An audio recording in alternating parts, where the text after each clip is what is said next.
this is the engine on my 1977 MGB. It is an 1800cc engine, and normally it would have some Stromberg carburetors, but we've got the Weber. The deal with the Weber is that it doesn't have an intake of a vacuum port for the distributor, and the vent from the valve gallery, which is right down in there. Normally it would have a pipe going into the air cleaner. This is where the exhaust gas, or I'm sorry, the crankcase gases are emitted. What we currently have is just a little filter on here to impede any kind of oil splatter, and just allow for air to exit the valve gallery. But the problem with that is that when you drive it for a long period of time, a mist or sort of a smoke comes off of this. It's just engine oil that's exhausting, and when it reaches different things, it starts to create a little film. I'm getting an oily film on some of these coolant pipes down here on the bottom end. It's just getting to be a mess. So I'm going to take this thing off today, and we're going to create a pipe that's going to go from here to the bottom of this right here. There's a couple of challenges with that. So, well, first thing is the elevation. If you're looking at where this pipe comes off and where the bottom of this is, it's pretty much the same level, right? And the other thing is, this is still going to create an oil seepage. There's a little bit of gas fume, the fumes or whatever, and it's going to be hot. And when we bring it over here to the this is a cold air intake, it's going to immediately condense into oil, right? So we need to manage the way that the oil accumulates in where the air cleaner is, right? This little area is it covers the velocity stacks for the Weber, but the whole idea of this is, to create a cold air intake.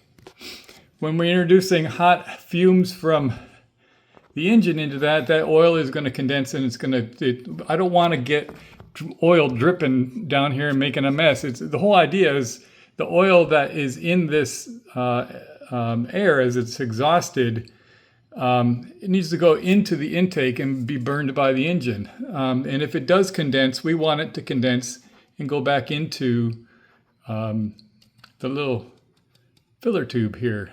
So the trick here is going to be trying to keep the oil from accumulating here or dripping down, and we want to get that oil on the same level as this dripper tube, so that it doesn't create like a little loop or anything, and it doesn't exhaust itself. We want to be able to make it so that the oil can get back into the engine if it needs to. So the challenge today is to take this thing off and make a custom pipe that will go from the breather on the lifter gallery into the cold air intake, so that the hot fumes from the crankcase can be burned through the carburetor into the engine, and we can avoid any kind of oil films building up in the engine. We don't want the engine bay to get oily, because that's a hazard. It can cause a fire hazard, but it also keeps the engine clean. If you don't have oil all over the place, the engine won't start collecting little bits of dust and creating those little gummy little places where the engine will collect oil and get dirty. So that's the whole method here. So I'm going to go ahead and take this off. We're going to measure the size that we need, and we're going to put a level in here and see if we can figure out where this needs to be. And ultimately, we want to tap into this. So I'm going to have to cut a hole and put a little bit of plumbing in there so we can get the pipe going through. One of the other things that I think we are going to end up doing here is that when you look at it from the top down, we have electric fans, so we don't have to worry about a fan blade, hitting the the tubing. So we got a little bit of room to play here, but we want this this pipe to be custom. We don't want it just to be looping around and getting droopy in the middle. So we're going to bend this pipe in such a way that it conforms to a shape that we're going to define. So, okay, I'm going to take this apart and get to the hardware store and see what we need to replace that. All right, so looking at this with a straight edge and a level, you can see straight away that from the bottom of my air, we're going to call this an air box. The air cleaner's up here, but this is the box that sends the cold air into the two ports. So this is the air box. I'm going to call it that. When you look at this from the bottom of the air box and you put a level in here, I'm just going to use a regular bubble level here. You can see, in order for it to be level, this is the level that we need to run that pipe. And this is the exit point. So this all needs to come off. So it seems pretty obvious to me that we're going to start by cutting off this elbow of this pipe right here. I could bend it, but then I'd have to take it off the engine, and taking the breather plate, the breather plate from the tappet gallery would require removing the carburetor, the intake manifold, the exhaust manifold. There's a lot of disassembly to get this breather plate off. So we're going to cut this right in this area right here. It's going to let it have a little bend right here, but we're going to take off this elbow right here so we can start our pipe from below that and keep it below this line. So the pipe that we're gonna make is going to come around. It's not going to touch the heater return line, but we're going to have that pipe come around here and connect into the bottom of the air box right here. So that's kind of what the geometry of this solution is going to have to be. We're going to have to keep this pipe kind of below this union right here as it goes through. So we're going to cut that off.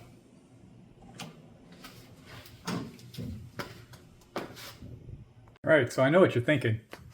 How are you going to cut that metal tube without getting any metal shavings into the engine, which would be a really bad thing? That tube does go down into the tappet gallery, and getting metal shavings on your camshaft or even your tappets would be a really bad idea. So here's the plan. What I've got here is a piece of, this is an old chamois, and it's connected to a piece of copper wire. I've got it wrapped around there. This is roughly the diameter, and I've tested it. You can see, got a little dirt on there. I'm going to take this and put it down there, and I'm going to take it and make it go past the area that I'm going to cut. Now, copper wire can get a little difficult to push after a little while.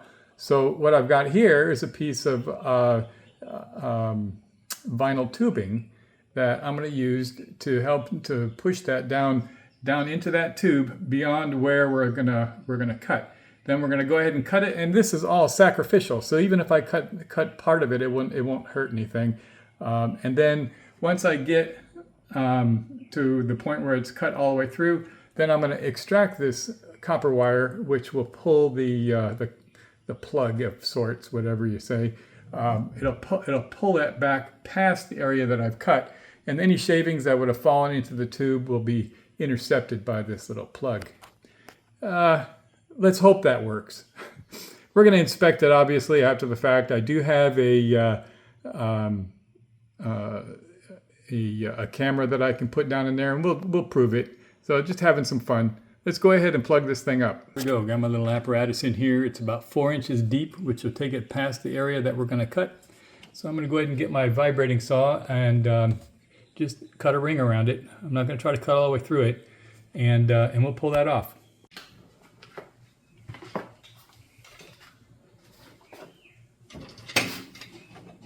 It's hard to get this thing into this position. I'm going to cut right in the middle, right here.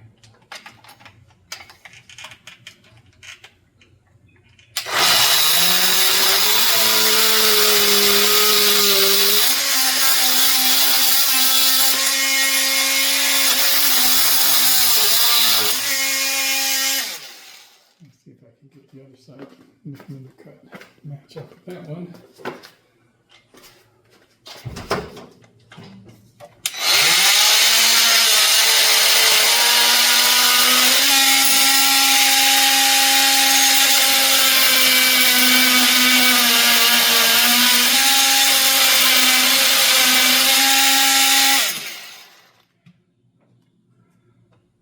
It's going to do it.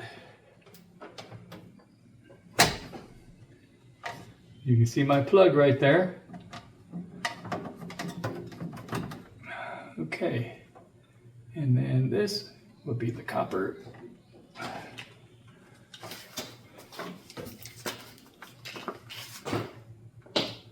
Hopefully I can pull that copper back up.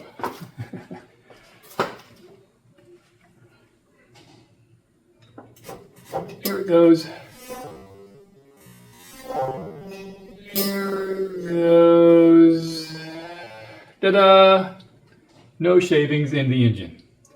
All right, all I gotta do is clean this up a little bit. Try to keep anything from falling in there while I'm doing it. And then we can put a pipe on there. All right, moving along. All right, so we got this all nice and cleaned up. Did the same little trick with the cork on a wire to capture any kind of debris that was going to fall into it while I was filing it down. So that's nice and clean, and we can slide a piece of pipe over that. That's not a problem. The next challenge is going to be, how are we going to get a piece of pipe to connect to a square box? Well, fortunately, I just came upon a new piece of metal hose, or metal pipe, i.e. the piece that came off of that, right? This used to be like this, right? Well, now I'm going to make this connect onto here, which is kind of like this. So in order to do that, I'm going to have to split this so I can get some flat surfaces so that I can rivet it into place. So I'm going to create a split in here, and then a split in here, and then we'll rivet two of these vertically, and the other two halves of the split we're going to rivet horizontally. You'll see what it looks like. But in the end game, we're going to get this thing sticking out, something like that. And that's how that's going to work. All right, so let's get cutting this thing up, and we can repurpose it. All right, so here's our new part. It may look a little like I don't know, a shotgun or something where the end got blowed off. Anyway, but let me show you how this is going to fit in here. So these flanges meet up on each plane of this square box, right? Now, these are going to be on the inside, and all you're going to see from the outside is a rivet. So I'm just showing you how it will be seated in there. Also, from the inside, you won't see all these joints, and we're going to seal it with some good silicone, so we won't have any kind of an air gap. But our next trick here is going to be to get a hole right square in the center where we need to have this pipe. It's going to slide through, and then once we get that laid out, we'll figure out where these rivet holes need to go, and we'll throw a rivet here, here, and here. All right, so looking pretty good, making progress. All right, so there you go. There is my little pipe sticking out that goes into the airbox. It's, like I said, all you'd see from this side is a couple of rivets. And now we just need to make a pipe that will match up between this new opening, because we moved this pipe to move it over there. And now we're going to get a pipe that will go in there. Now we're going to want to try to avoid heat. This is the exhaust manifold right here. This is the heater return line. So we're going to try to get this pipe to come out this way a little bit before it goes that way. It's just a rubber pipe, but we're going to form that pipe. So that's the next little trick here, is how to get a rubber pipe to retain its shape so that you can make it into, you know, a custom bend, or however you like it. All right, so let's get that going. A little closer look at the finished product. You see on the inside, those three flanges connect to the three planes that make up that square, and they're riveted in. Got a rivet right there, Got a rivet right there and a rivet right there. So this should have no problem with any kind of air gap, and the oil won't be dripping from there. So that's good to go. Moving ahead. All right, so this is the pipe that we're going to use to connect between this Tappet gallery hose and this new hose that we just installed on the airbox. Yeah, when you buy a hose at the auto parts store, they're usually wrapped around a wheel or something, and they're permanently curved like this. Now, in this case, it's really not a big deal to have a curved hose because you're going in a curved direction, so you're pretty good, right? But the fact of the matter is that they don't make hoses curved. They curve because they're put away on a wheel, and over time they assume this shape. So it's safe to assume that we can adjust this shape a little. So what I'm going to do is I'm going to cut this out.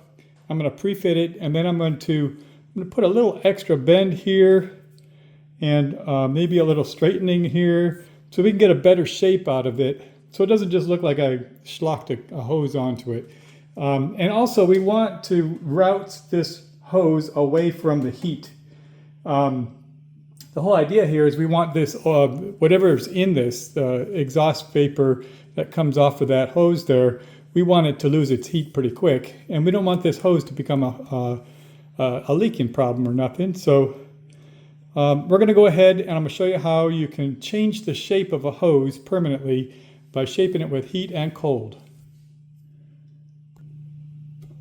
All right, so that's the hose cut to shape and just laid in there. A couple things about this hose. Now, if you remember, we pitched a level in here because we don't want any oil to accumulate in here. So if we had a loop in it, the oil would come up and it would create a little sump. And we don't want that to happen. We want this to stay level. So the shape that we're going to try to get out of this is we want this to be a level section of hose, right?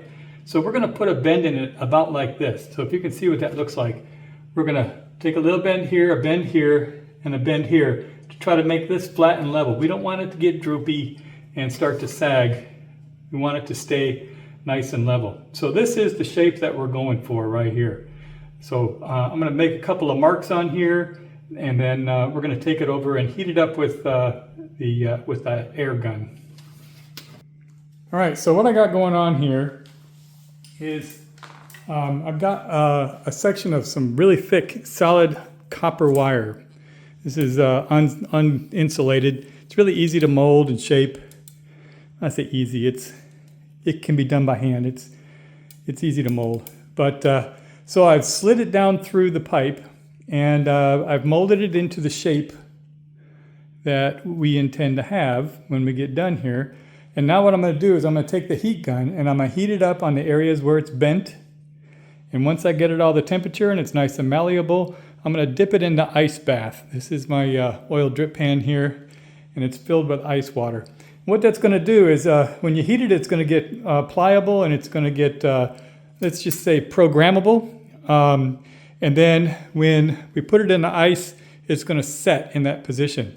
Not 100% set, so what we're going to do is we've overbent.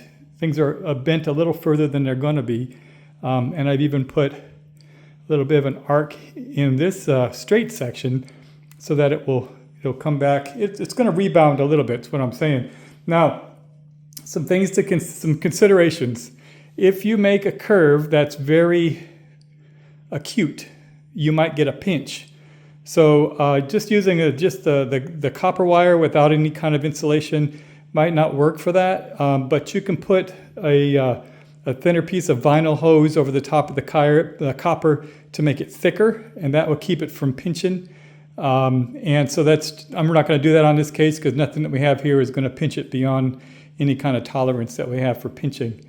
But you can see how the wire is kind of back and forth. So inside the wire is a lot more severely bent than what you see on the outside here. So I have a little bit of a rise here, a little bit of rise here, and I have a little bit of a bend going this direction as well. So some subtle little bends, but we'll get it into the shape that we want. So let's go ahead and heat this thing up and then let her rip.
Getting nice and toasty.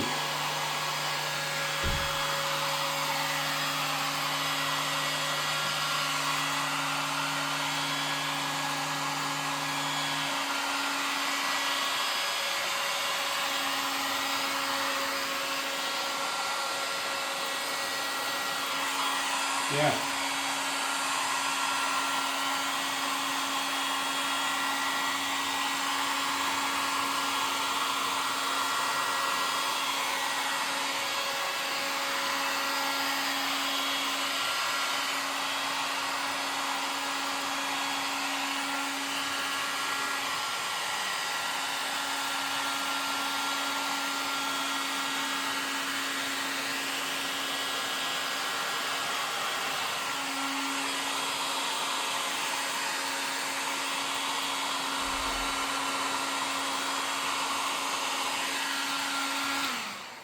All right, in we go.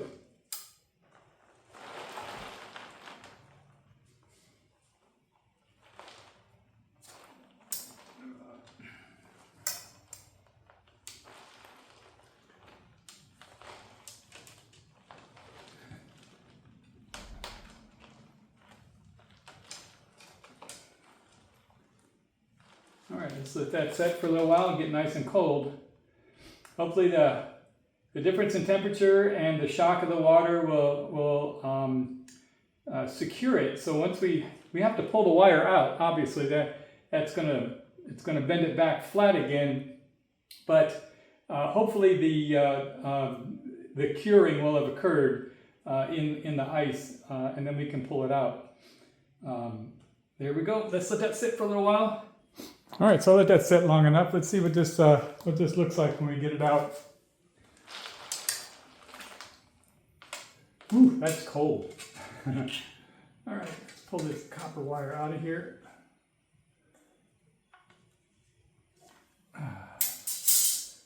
All right, here we go. We got our shape.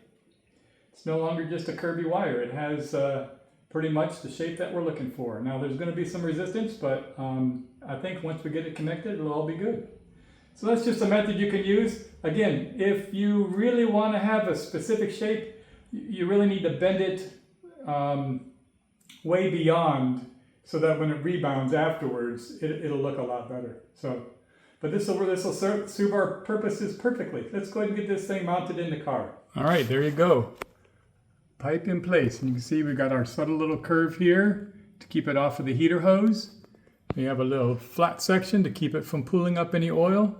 And then it bends up again to go into the air cleaner right there. So that is, in a nutshell, how to handle the Tappet Gallery breather from a 1977 MGB if you have a Weber carburetor. That's all I got for you today. Cheers!